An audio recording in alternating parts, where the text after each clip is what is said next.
नमस्कार, बहुत स्वागत है आप सभी का। आपके साथ मैं हूं संभव गुप्ता और बात सबसे पहले अर्चना तिवारी की। दरअसल अर्चना तिवारी लगातार 13 दिनों तक एक मिस्ट्री बनी रही और अर्चना तिवारी मामले में बड़ा अपडेट सामने आ रहा है। पुलिस ने अर्चना तिवारी को परिजनों को सौंप दिया है। भोपाल में पुलिस ने परिजनों के सुपुर्द किया। बरामद होने के बाद न्यूज 24 पर अर्चना की पहली तस्वीर हम आपको दिखा रहे हैं। आज जीआरपी ने अर्चना को यूपी के लखीमपुर से बरामद किया। 7 अगस्त को इंदौर से कटनी जाने के दौरान लापता हुई थी अर्चना तिवारी। वकालत की तैयारी कर रही थी। भोपाल में पुलिस ने परिजनों को सौंप दिया है। लगातार 13 दिन मिसिंग रही और कई राज्यों में दबिश थी। इसके बाद धीरे धीरे पुलिस ने इस पूरे मामले में कड़ी से कड़ी जोड़ी और आखिर तक जीआरपी टीम अर्चना तिवारी तक पहुंची। इस मामले में तेजिंदर और सारांश की भी भूमिका है। उन्हें भी पकड़ा गया। उस मामले में पूछताछ हुई तो अर्चना तिवारी हाथ लगी। भोपाल लाया गया है अर्चना तिवारी को और आपको बता दें कि अर्चना को अब परिजनों के सुपुर्द कर दिया गया।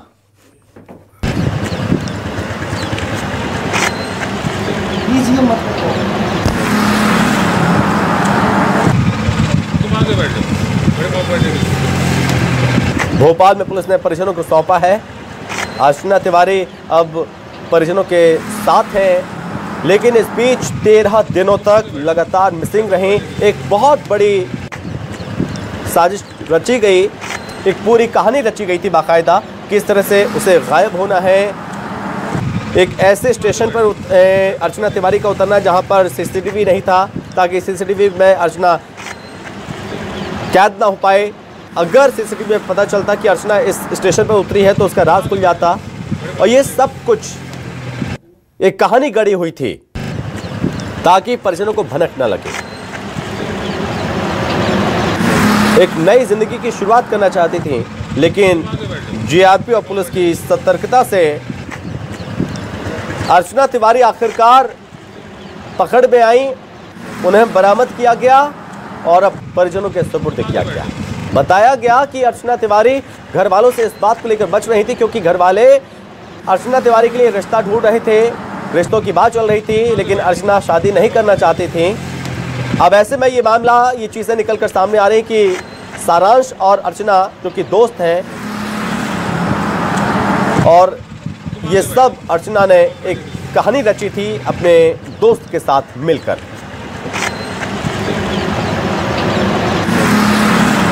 इस पर ज्यादा जानकारी के साथ संवाददाता और state news coordinator Rakesh Chaturvedi हमारे साथ जुड़ रहे हैं। तो राकेश जी, आखिरकार ये मिस्ट्री अब सुलझ चुकी है, लेकिन अर्चना तिवारी जिसने एक कहानी रची, इसमें पुलिस जीआरपी के पसीने छूट गए अर्चना तिवारी को ढूंढने के लिए। उसके बाद पता चलता ये पूरी कहानी रची गई थी अपने माँ बाप से बचने के लिए, ताकि शादी कहीं और ना हो पाए। किस तरह से ये पूरी कहानी सॉल्व हुई और अब आगे अपडेट क्या है? देखिए, बिल्कुल हम कह सकते हैं कि न सिर्फ पुलिस के प्रशासन के पसीने छूटे थे, बल्कि पूरा सिस्टम है कटघरे में खड़ा हुआ था और एक विपक्ष को बड़ा मुद्दा मिला था सरकार पर हमला बोलने का। और सरकारी सिस्टम की बात करें तो सबके होश उड़े हुए थे। सबको एक ही अंदेशा था कि चूंकि अर्चना का सुराग नहीं लग पाया, उसने जिस तरह से प्लानिंग की थी कि अपना जो बैग है ट्रेन में छोड़ना और स्टेशन के पहले आउटर पर उतरना, उससे पहले कपड़े चेंज करना ताकि पहचान ना हो सके, और यदि सड़क मार्ग से जाना है तो उन रास्तों को अपनाना जहां पर कि सीसीटीवी फुटेज से वो बच सके, जहां पर कि टोल नाकों से बच सके। ये पूरी प्लानिंग रची गई थी। और जब मीडिया में तमाम खबरें आई, अर्चना तक जब ये खबरें पहुंची, तो उसकी अगली प्लानिंग थी कि भारत ही छोड़ दिया जाए, देश ही छोड़ दिया जाए। इससे पूरा हम कह सकते हैं कि उसकी जो प्लानिंग थी, हालांकि सिस्टम सक्रिय भी था, सिस्टम एक्टिव भी था और इस सिस्टम ने अर्चना को ढूंढ निकाला। हालांकि अर्चना ने गुमशुदा होने के, पुलिस से बचने के और तमाम कैमरों में आने से पूरे उसने प्रयास किए थे। देखिए, उसने जो प्लानिंग रची थी उसमें उसके मोबाइल की बात करें तो उसने मोबाइल भी अपना तब फेंका, अपनी तब से जो है सिम फेंकी जब वो नेटवर्क एरिया में नहीं थी, यानी पुलिस गुमराह होती रहे, उसकी सही लोकेशन ना मिल सके। तो उसने ये पूरी प्लानिंग कर रखी थी। हालांकि हम बात करें, अर्चना ने लॉ बेहतर तरीके से पढ़ रखा है, कानून की जानकारी है, कानून के कौन कौन से शिकंजे में आ सकती है, कौन कानून से कैसे बचा जा सकता है, वो खुद बाखूबी जानती है।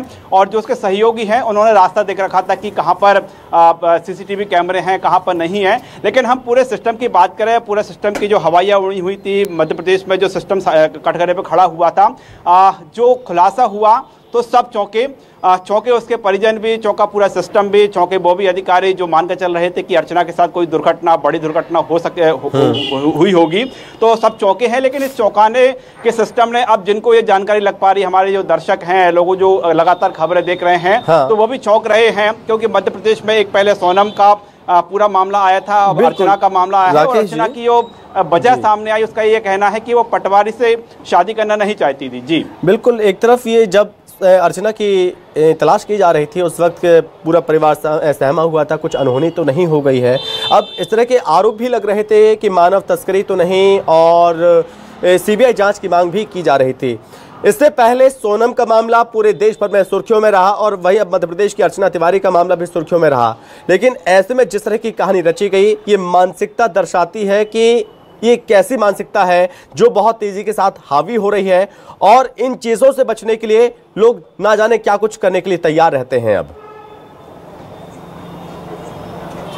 देखिए, बिल्कुल ये एक, हम कह सकते हैं न पूरे समाज के लिए, न सिर्फ मध्य प्रदेश बल्कि एक पूरे सिस्टम की बात करें, समाज के लिए विचारणीय प्रश्न है। कि जहां पर जनरेशन गैप लगातार बढ़ता जा रहा है, पेरेंट्स कुछ चाहते हैं, बच्चे कुछ चाहते हैं, और दोनों ही ओर से, चाहे हम पेरेंट्स की बात करें, बच्चों की ओर से बात करें, जो जिद है उनका जिद है इस जुनून में बदल जाएगा। ये लोगों को अचंभित कर रहा है, समाज को सोचने पर मजबूर कर रहा है। कुछ लोगों के लिए अर्चना मॉडल भी हो सकती है, रोल मॉडल हो सकती है, कि देखिए उसको शादी नहीं करना चाहिए, नहीं करना थी, पेरेंट्स जबरदस्ती कर रहे थे, उसने कदम उठाया, उनके लिए रोल मॉडल हो सकती है। लेकिन एक समाज का एक बड़ा तबका है, वो अर्चना पर भी सवाल खड़े कर रहा है कि यदि उसे शादी नहीं करना चाहिए, नहीं करना चाहिए तो अपने पेरेंट्स को बताती, पेरेंट्स को नहीं बताती तो उस सिस्टम को बताती जिस सिस्टम की उसने फजीहत कराई है।